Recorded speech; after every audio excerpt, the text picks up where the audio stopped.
The cargo hauler touched down on Haven's gate with barely a shudder. Danny Reed stretched his back and heard it pop in 3 places. 12 hours in that cramped cockpit had not been kind to his spine. He grabbed his worn jacket from the seat and felt the familiar weight shift in the inner pocket. "Easy there, Brutus," Danny muttered.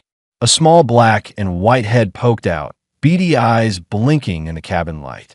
The honey badger yawned, showing teeth that had no business being that sharp, then tucked himself back into the warmth of the jacket. Danny made his way through the docking tube. Haven's gate sprawled before him through the viewport, a massive wheel of metal and lights spinning slowly in the black. Thousands of species came here to trade, argue, and occasionally try to cheat each other. Danny had been running cargo to this station for 3 years now. He knew the rules. The security checkpoint appeared ahead. A tall insectoid creature with 2 many legs stood behind a scanner array. Its compound eyes tracked Danny as he approached. Species identification, the guard clicked. Human. Danny Reed. Freelance cargo transport. Danny held out his wrist for the scanner. The guard's antennae twitched. Deathworlder classification confirmed. All weapons must be surrendered per station regulation 774. Danny sighed and pulled his sidearm from his hip holster. The small plasma pistol looked almost toy-like in his hand. He placed it on the counter along with his scanner and the short blade he kept in his boot. "That everything?" the guard asked. "That's everything," Danny lied smoothly. Brutus shifted in his jacket but stayed quiet. The guard ran another scan, then stamped Danny's credentials. "Berth 42, lower ring. Your cargo bay is assigned to Section 12. Do not deviate from approved pathways." Danny took his papers and walked through. Behind him, he heard the guard muttering into a comm unit about Deathworlders and additional security protocols. He smiled. Let them worry. He was just here to deliver fertilizer compounds to the agricultural district and collect payment. Simple job. The main concourse opened up before him. Dozens of species moved through the space. Tall Pelians with their 4 arms juggling datapads. Short Quillan traders with their distinctive blue fur. A group of Grell mercenaries, their reptilian scales catching the light as they laughed at something. Danny kept his head down and moved toward the lower levels. That was when he noticed them. 3 Soltarian merchants standing near a viewport, their insectoid bodies almost identical to the security guard species. But these 3 wore expensive robes and had the calculating look of people who saw opportunity everywhere. One of them pointed at Danny. The others nodded. Danny's hand instinctively went to where his pistol usually sat. Empty holster, right? He picked up his pace. The lower cargo levels were quieter. Fewer travelers, more workers. Danny's boots echoed on the metal grating as he made his way to Section 12. His cargo containers sat where they should be, sealed and intact. He ran a quick visual inspection, checking the seals and control panels. Brutus poked his head out again, sniffing the air. "Yeah, I smell it too," Danny said quietly. Someone was watching them. He could feel eyes on his back. He turned slowly. The corridor appeared empty, but shadows moved in the spaces between containers. Danny had spent enough time in rough ports to recognize the setup. Someone was planning something stupid. He pulled out his datapad and sent a quick message to his client confirming delivery. Payment pinged back immediately. Good. At least he would get paid before whatever was coming actually arrived.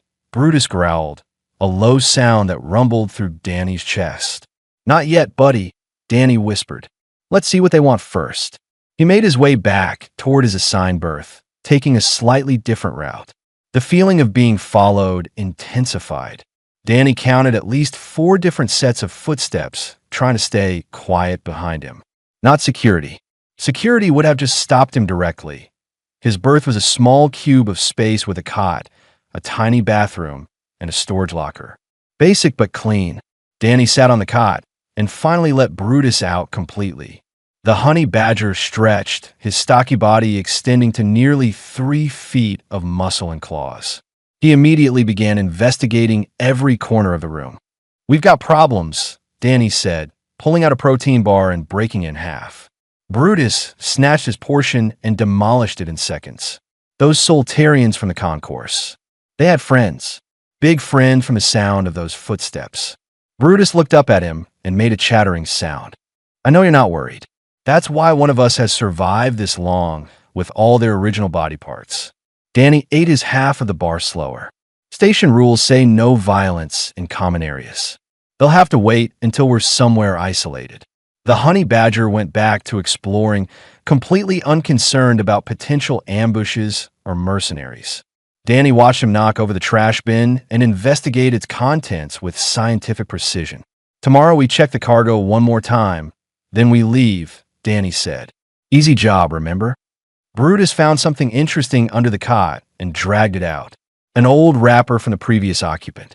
He shredded it with enthusiasm. Danny lay back on the cot, hands behind his head. The station hummed around them, thousands of lives intersecting in metal corridors. Somewhere out there, people were planning to rob him or worse. They thought he was helpless without his weapons. He looked at Brutus, who had fallen asleep on top of the shredded wrapper, looking almost peaceful. They have no idea, Danny said to the empty room. Danny woke to Brutus sitting on his chest, staring directly into his face. The honey badger's breath smelled like the jerky Danny had given him before bed. Personal space, Brutus. The badger didn't move. His dark eyes held that particular look that meant he wanted something. Fine. Breakfast first, then cargo check. Danny sat up, dumping Brutus onto the mattress. The creature made an offended noise, but immediately started grooming himself. Danny splashed water on his face and changed into a clean shirt. His jacket went back on, and Brutus climbed into the inner pocket without being asked. They had done this routine 1,000 times across a dozen stations. The corridor outside was busier than last night.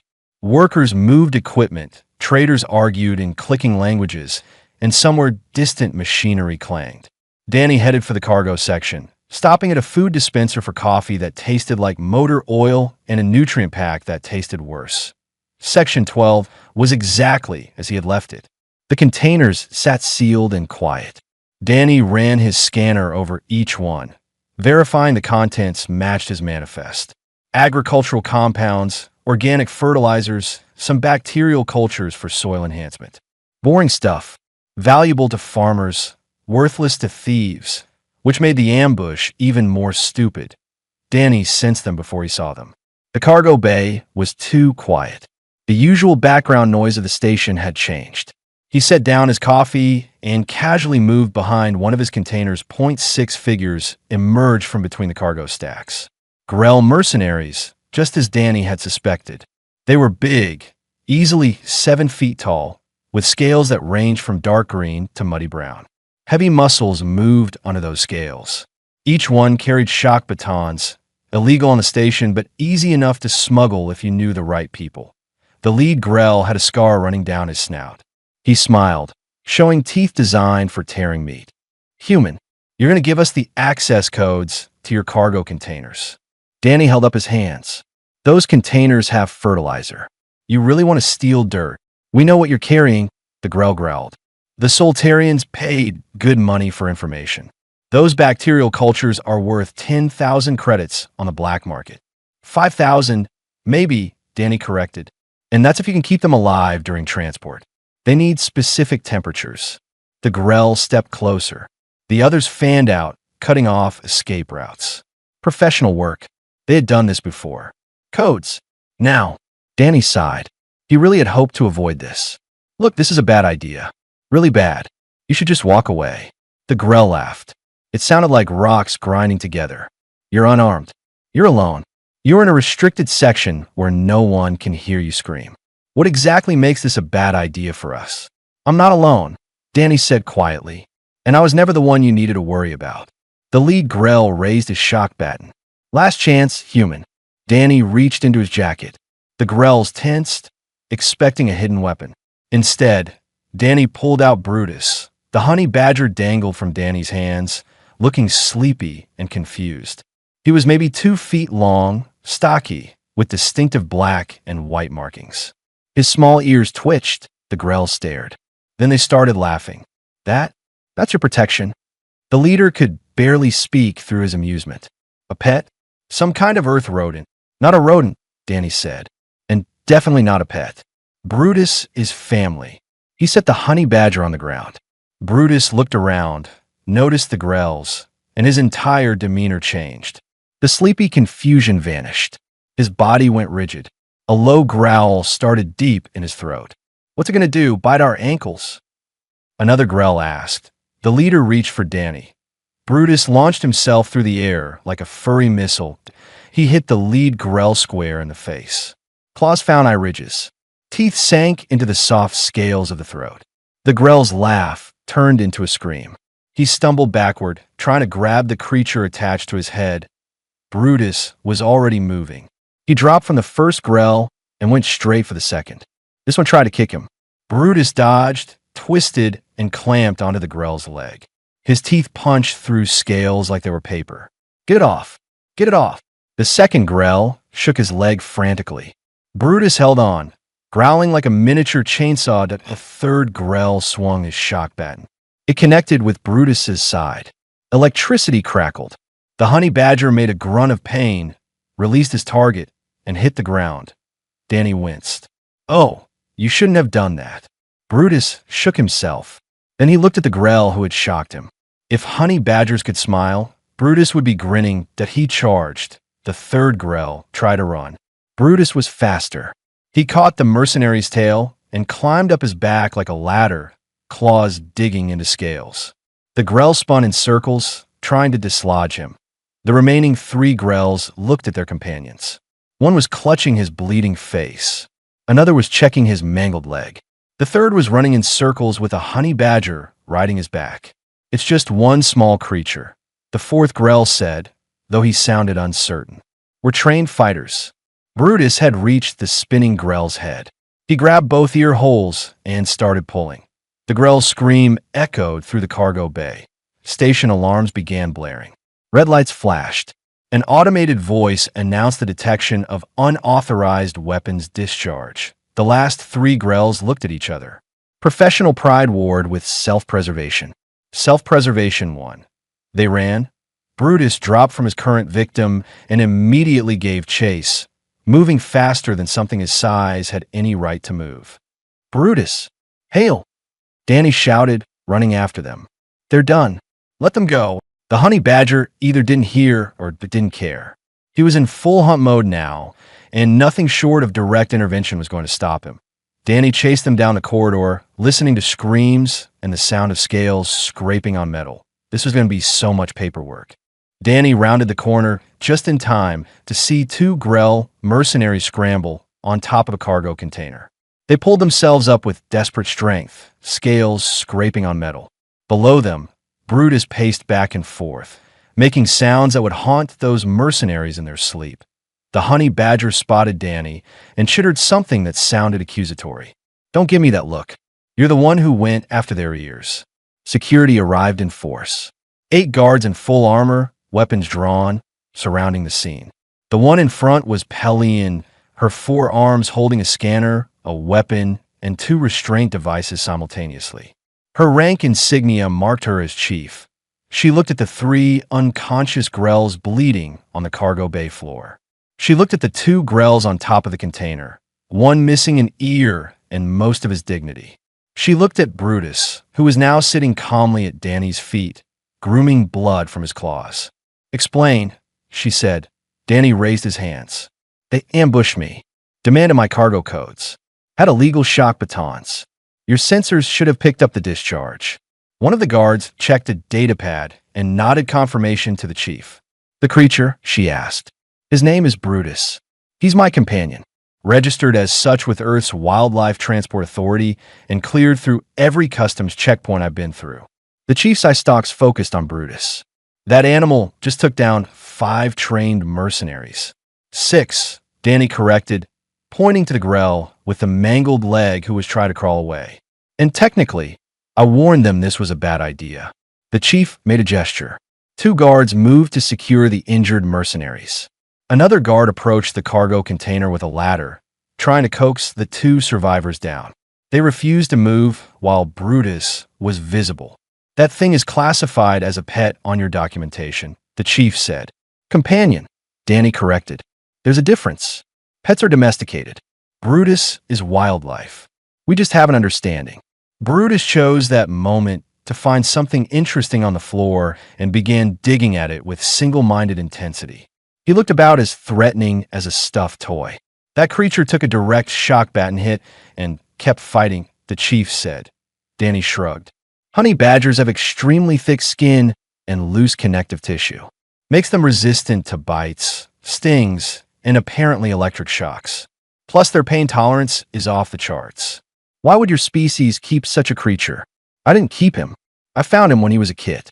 Poachers had killed his mother for her scent glands. He was maybe 3 weeks old. Wouldn't have survived on his own. Danny reached down and scratched behind Brutus's ears.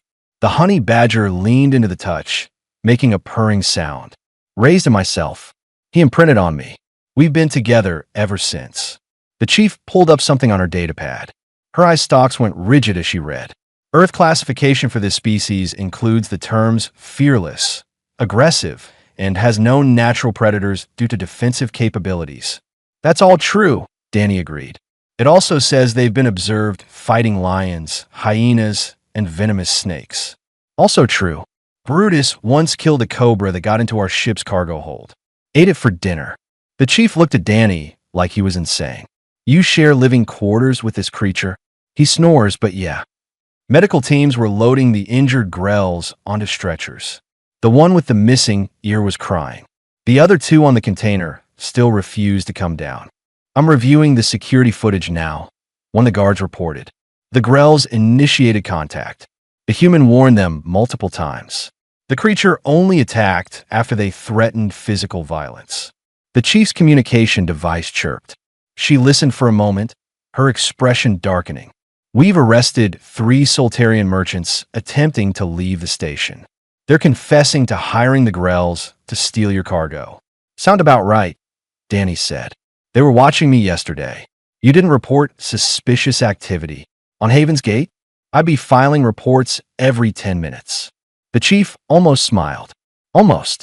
You violated no station regulations. The creature is registered. You surrendered all required weapons. The grells possessed illegal arms and initiated assault. She paused. However, I'm updating your companion's classification in our system.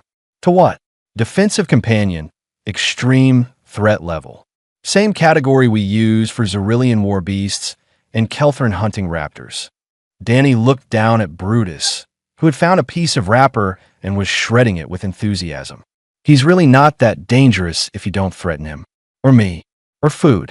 Or his favorite sleeping spot. That's a long list of triggers, the chief observed. We all have our quirks. The medical team finally convinced the 2 grells to come down from the container by promising Brutus would be secured. Danny picked up the honey badger, who immediately tried to climb back down to continue his rampage. Easy, buddy. It's over. Brutus made disgruntled sounds but settled into Danny's arms. The chief watched this interaction with fascination. Your species forms bonds with death world predators. Honey badgers aren't actually predators. They're omnivores. Brutus likes berries and eggs as much as meat. It has fangs designed for tearing flesh. So do humans. We're omnivores too. Danny grinned. Earth doesn't really do specialized. Everything there has to be ready for everything else. The chief was quiet for a moment. I've read reports about humans. Your planet's classification as a death world. Your species' unusual resilience. But I thought the reports exaggerated. They probably undersold it, Danny said. Earth made us tough because it had to. Made everything tough. We just figured out we'd survive better together than apart. By befriending creatures that fight lions. Brutus has never actually fought a lion. That I know of. We don't visit Earth much anymore. The chief made a note on her datapad. Your cargo is cleared for departure. I'm assigning an escort to your berth to ensure no further incidents. Appreciate it. And Mr. Reed, next time you visit Haven's Gate, please inform security that you're traveling with a registered defensive companion. It will prevent misunderstandings. Danny looked at the unconscious grells being carried away. Yeah, I can see how that might help. Brutus yawned, showing all his teeth, then tucked his head against Danny's chest and closed his eyes. News traveled fast on Haven's Gate. By the time Danny made it back to his berth, Half the station seemed to know about the incident. Traders stopped talking when he walked past. A group of Quillen merchants actually crossed to the other side of the corridor. Brutus rode in his usual spot inside Danny's jacket, completely oblivious to his newfound reputation as a station-level threat. Danny's datapad pinged with messages. 3 job offers, 2 requests for interviews, and 1 message from someone asking if Brutus was for sale. Danny deleted that last one immediately. The berth was as he left it, except for the security guard station outside. A young Pelian, probably fresh from training based on how nervous he looked. "Mr. Reed," the guard said, all 4 hands gripping his rifle a bit too tightly. "I'm here to ensure your safety." "Appreciate it." Danny paused. "You can relax. Brutus only attacks people who try to hurt us." The guard's eye stalks focused on the lump in Danny's jacket. "That's the creature. Want to meet him?" The guard took a step back. "I'm fine here, sir." Danny went inside and let Brutus out. The honey badger immediately claimed the bed, circling 3 times before flopping down with a satisfied grunt. Within seconds, he was snoring. Danny's datapad pinged again. This time, it was a priority message from a security chief. He opened it. "Mr. Reed, please report to Security Administration at your earliest convenience. This is not an arrest request. We simply have questions about Earth fauna." Danny raised an eyebrow. Questions about Earth fauna from station security was a new one. He grabbed his jacket and headed out, leaving Brutus to his nap.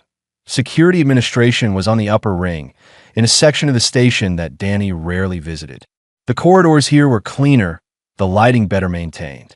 Guards stood at regular intervals, all of them watching Danny with a mix of curiosity and caution. The chief's office was spacious, with viewports showing the stars beyond. She stood at her desk, all 4 arms working different datapads simultaneously. When Danny entered, she gestured to a chair. "Mr. Reed, thank you for coming. You said you had questions." She set down 3 of the datapads and picked up a 4th. "I've been reviewing Earth's fauna database since our encounter. The results are disturbing." "Disturbing how?" "Your planet has an unusually high concentration of aggressive species.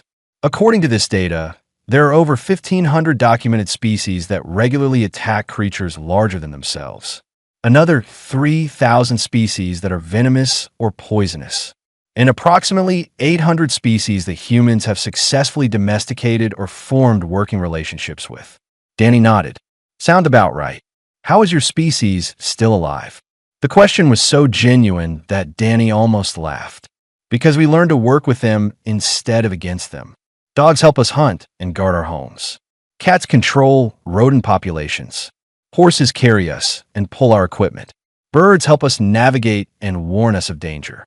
He paused. "And sometimes a honey badger becomes family because there was no one else to care for him." The chief pulled up an image on her main screen. It showed a massive 4-legged creature with horns. "This is listed as domesticated livestock. It weighs over a ton and has killed multiple humans in recorded incidents." "That's a bull." "Yeah, they can be dangerous. But cows provide milk, meat, and labor. We learned to manage the risk." Another image appeared. A sleek predator with fangs. "This is a companion animal. Dog. Specifically looks like a wolf-dog hybrid. People keep them as pets, guards, and friends. It says here that the ancestor species hunted in packs and regularly killed prey 5 times their size. We hunted together. Then we became friends. Now we can't imagine life without them." Danny leaned forward. "Chief, what's this really about?" She was quiet for a moment. Then she pulled up footage from the cargo bay incident. Danny watched Brutus tear through the Grell mercenaries with ruthless efficiency. "This creature is registered as a companion. Not a weapon. Not a security animal. A companion." The chief paused. "How many other humans travel with animals like this?" "Most don't travel with honey badgers. Brutus is special. But yeah, lots of humans have animal companions. Dogs are the most common. Cats too. Some people have birds, reptiles, even insects. Combat capable insect. I mean, probably not for combat. But there are people who keep tarantulas, scorpions, that kind of thing." The chief's eye stalks went rigid. "Your species keeps venomous arthropods as companions?" "Some do. I had a friend who had a rose-hair tarantula named Princess. Sweetest creature you'd ever meet. Never bit anyone. It was venomous. Mildly, like a bee's sting. The chief made a sound that might have been distress. She pulled up more files, scrolling through entries. Bears. Large predators with claws capable of disemboweling prey. Recorded cases of humans keeping them as companions. Usually rescued cubs or injured adults. Not common, but it happens. Primates. Highly intelligent, capable of tool use and organized violence. Multiple cases of human households. Yeah, though that's less common now. They need a lot of space and social interaction. The chief kept scrolling. Her eye stalks quivered as she read. Horses, snakes, lizards, large birds of prey, aquatic predators. Mr. Reed, according to this database, humans have formed companion bonds with nearly every major predator classification on your planet. Danny shrugged. We're social creatures. We like company. Earth made everything dangerous, so we learned to make friends instead of enemies. This is insane. From a certain perspective, maybe, but it works for us. The chief sat down, which was impressive given that Pelians usually stood. I need to update our security protocols. If more humans visit this station with companions, we need to know what we're dealing with. That's probably smart.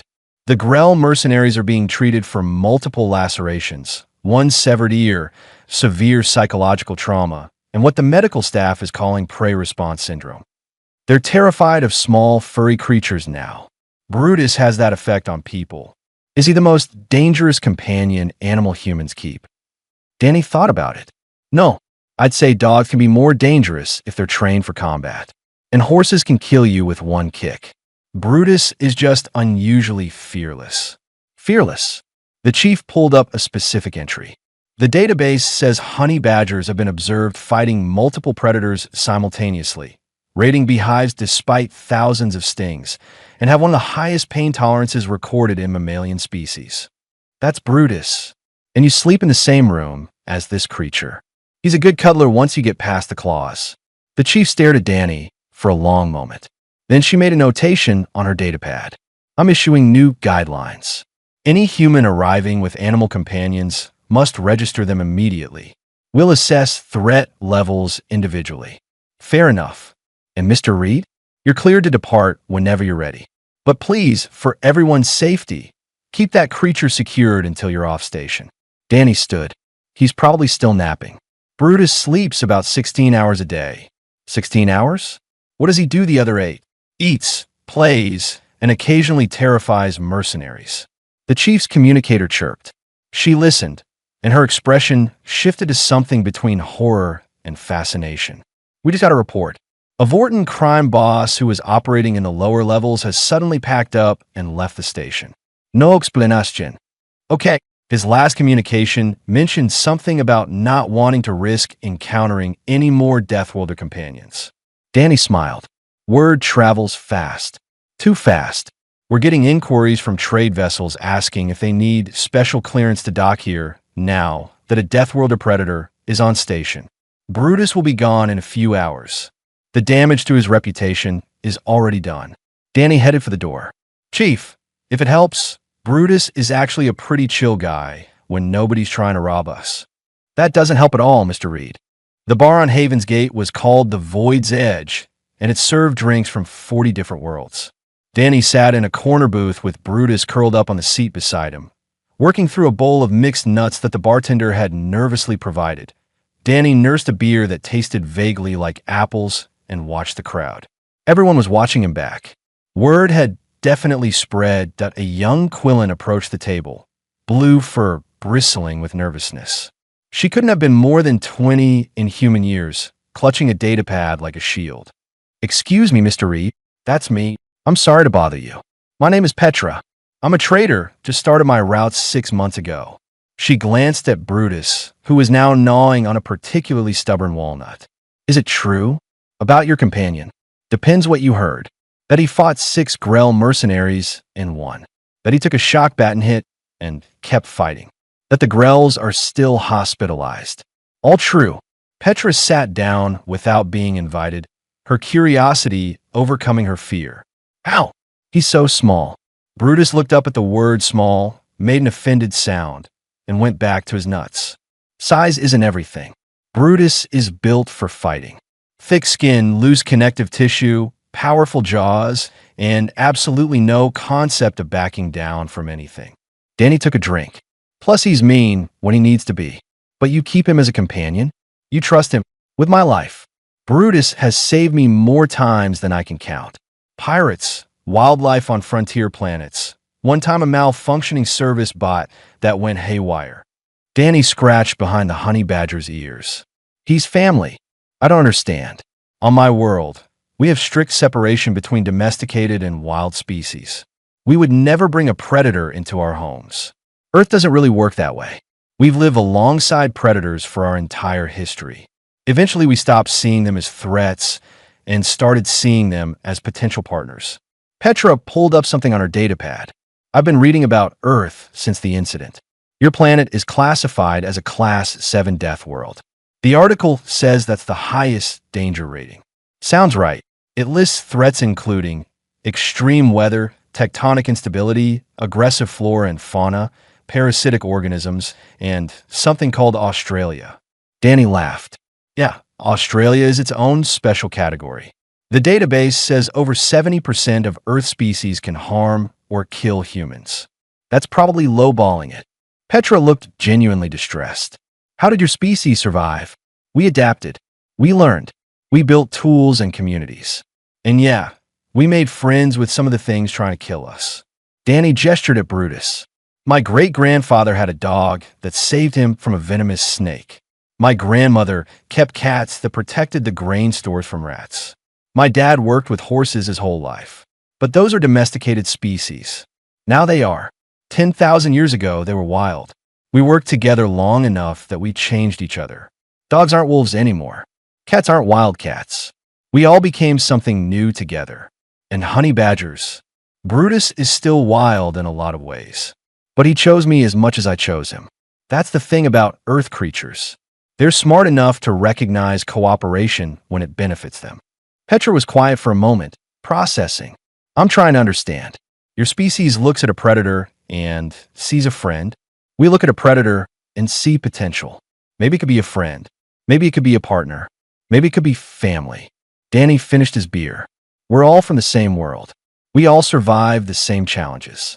That creates a bond. Other species don't think this way. Other species didn't grow up on Earth. They had easier planets, safer environments. They could afford to keep their distance from dangerous creatures. Danny leaned back. We couldn't. Earth demanded we figure out how to live with everything it threw at us. So we did. Brutus finished his nuts and climbed into Danny's lap, circling twice before settling.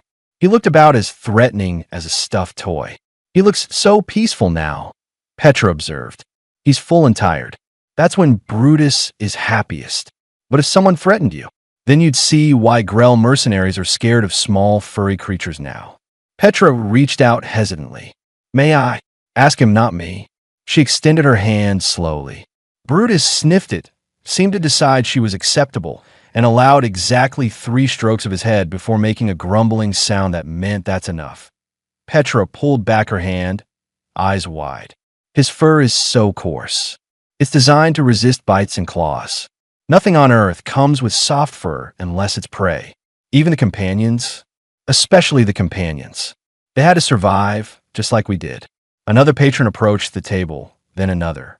Soon Danny was surrounded by curious aliens asking about Earth, about Brutus, about human relationships with animals. A Vorton wanted to know if humans really kept reptiles. A Soltarian asked about birds. A Grell, remarkably brave considering recent events, asked about aquatic creatures. Danny answered them all, pulling up images on his datapad. Dogs of every size and shape. Cats lounging in sunbeams. Horses running across fields. Parrots perched on shoulders. One image showed a human swimming alongside a massive predatory fish. That's a shark, Danny explained. Apex predator in Earth's oceans. This researcher has been studying them for 20 years. They recognize her. Don't attack her. The crowd made sounds of disbelief. I'm telling you, it's about respect and understanding. You approach them right, Show them you're not a threat. Sometimes they'll let you close. Would you swim with sharks? Petra asked. I have. Went diving off the coast of Mexico 5 years ago. Saw 3 different species. Beautiful creatures. You're insane. I'm human. We're all a little insane by galactic standards. The conversation continued for another hour. Danny showed them images of rescue sanctuaries where humans cared for injured wildlife. Videos of service animals helping disabled people. Stories of pets who had saved their owners from fires, floods, and home invasions. Gradually, the fear in the room shifted to something else. Not quite understanding, but fascination. These aliens were beginning to grasp something fundamental about humans. They didn't conquer their world through domination. They survived it through cooperation that a message pinged on Danny's datapad. His cargo ship was cleared for departure. Time ago, he stood, cradling Brutus. The honey badger had fallen asleep during the conversation, snoring softly. Thank you for sharing this, Petra said. I understand humans better now. Just remember, we're not special. We're just from a planet that made us find creative solutions to survival. The creatures we share it with are part of those solutions. He headed for the door. The crowd parted, but this time it was respectful distance rather than fear. Some even nodded as he passed. Danny made it halfway down the corridor before his datapad pinged again. A message from the security chief. Mr. Reed. Safe travels. And please consider filing reports before your next visit. It would save us all significant stress. Also, the medical staff has asked me to convey that the Grells will make full physical recoveries, though the psychological scars may be permanent. They've requested we ban honey badgers from the station. Danny typed back, tell them Brutus says he's sorry. Probably. The response came immediately. I will do no such thing. Danny's ship hummed beneath him as he ran through pre-flight checks. Brutus sat in the co-pilot's seat, which was really just a modified cargo box with padding that Danny had installed 3 years ago. The honey badger watched the station through the viewport, occasionally making interested sounds at passing ships. Ready to go home, buddy. Brutus chittered agreement and settled into his spot. The comm system crackled. Cargo hauler Reed. This is Haven's gate control. You're cleared for departure. Bay doors opening in 30 seconds. Acknowledge control. Thanks for the hospitality. There was a pause. Mr. Reed, this is Chief Security Officer Tallis. Before you depart, I wanted to personally thank you.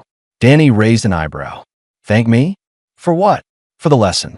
My staff has been analyzing the incident and your subsequent conversations with station patrons. We've learned something valuable about humanity. What's that? That your strength isn't just physical resilience or technological capability. It's your ability to form bonds across species lines, to see potential partnerships where others see only threats. Danny smiled. Appreciate that, Chief. We're updating our first contact protocols. When approaching Death World species, we'll be looking for companion relationships as cultural indicators.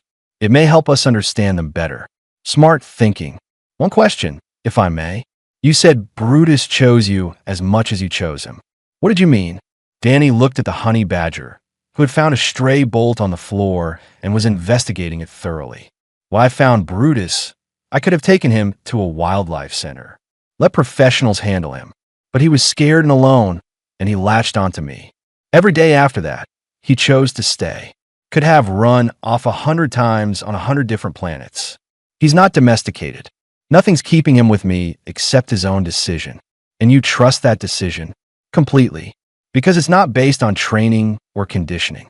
It's based on mutual respect. I take care of him, he takes care of me. Simple as that. The Grells didn't understand that. The Grells thought disarming me made me helpless. They didn't understand that humans don't measure strength in weapons. We measure it in relationships. The chief was quiet for a moment. Safe travels, Mr. Reed. You and Brutus are welcome back to Haven's Gate anytime. We'll take you up on that. The bay doors finished opening, revealing the starfield beyond. Danny engaged the thrusters and guided the ship out into space.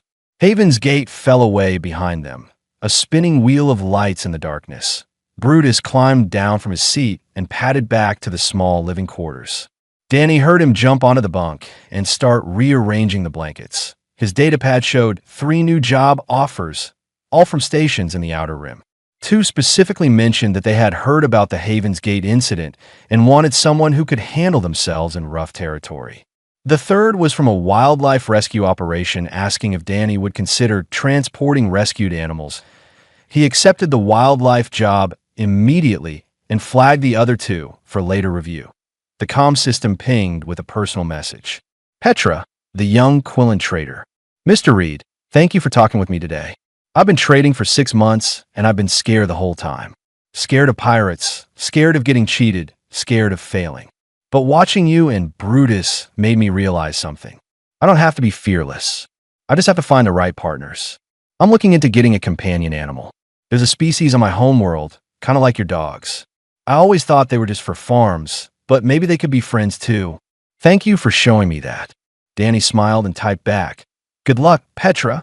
Remember, the best companions choose you as much as you choose them. And don't be afraid to look outside the obvious choices. Sometimes the best friends come in unexpected packages. He set the autopilot for their next destination and headed back to the living quarters. Brutus had completely destroyed the careful bed arrangement Danny had made that morning and was now buried under a mountain of blankets with just his nose sticking out. Really? You had to mess up the whole thing. The nose twitched. A muffled grumble emerged from the blanket pile. Danny sat on the edge of the bunk and pulled out his personal datapad, the one with photos from home. Earth hung in the background of most of them. Blue and green and white, beautiful and deadly in equal measure. There were pictures of his family. His grandmother with her 3 cats. His father standing next to a massive horse. His sister holding a parrot almost as big as her arm. His cousin swimming with dolphins. His nephew had recently gotten a puppy, some kind of shepherd mix that would probably grow to weigh more than the kid. Every picture showed humans surrounded by animals. Working together, living together, surviving together. That was Earth's real gift to humanity. Not the harsh environment that made them tough, though that helped. Not the dangerous creatures that taught them to be careful. It was the lesson that survival wasn't a solo mission. The strongest humans were the ones who built teams, formed partnerships, created families that crossed species boundaries. Danny looked at the lump of blankets that contained Brutus. The honey badger who had chosen him, who stayed with him, who fought 6 trained mercenaries to protect him without hesitation. Love you too, buddy. Danny said quietly. A paw emerged from the blankets and batted at Danny's hand. Not aggressive, just acknowledgement. Then it withdrew back into the warmth. Danny pulled up the station security footage one more time, the part where Brutus launched himself at the lead grill. The comments section was full of aliens trying to understand what they'd witnessed. Fear, confusion, scientific curiosity, and grudging respect all mixed together. One comment stood out. Humans didn't conquer their world. They befriended it. That might be the most terrifying thing about them. Danny laughed and closed the datapad. Terrifying wasn't the word he would use. Practical, maybe. Efficient. Smart. Earth had given humanity a choice. Adapt or die. They chose adaptation. And part of that adaptation was recognizing that the creatures sharing their planet weren't obstacles to overcome. They were potential allies in the fight for survival. Some became food. Some became helpers. Some became friends. And some, like the grumpy honey badger currently snoring in a pile of blankets, became family. The ship's computer announced they had cleared Havens Gate's traffic control zone and were free to jump to hyperspace. Danny engaged the drive and watched the stars stretch into lines. Another station. Another cargo run. Another adventure. And through it all, a small furry terror who would fight anything that threatened his human, sleep 16 hours a day, and demand treats at the most inconvenient times. Danny wouldn't trade it for anything. Back on Havens Gate, the security chief was filing her final report on the incident. In the recommendations section, she wrote, "All stations should update threat assessment protocols to include companion animals when dealing with Deathworlder species. Initial disarmament procedures may be insufficient. Further study needed on human-animal bonding practices and their tactical implications." She paused, then added one more line. "Note, honey badgers are not to be classified as pets under any circumstances. Update all databases accordingly." In the medical wing, The grells were finally being discharged.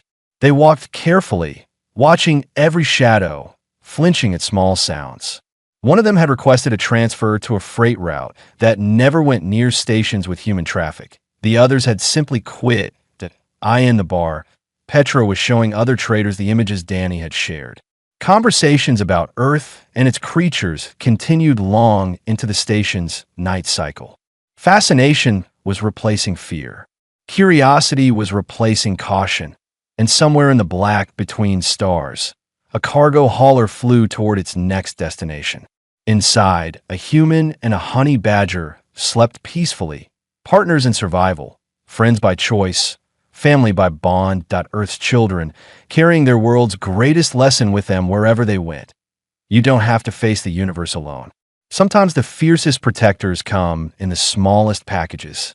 And sometimes the strongest weapon is the friend who chose to stand beside you. The grells had learned that lesson the hard way. The rest of the galaxy was still figuring it out.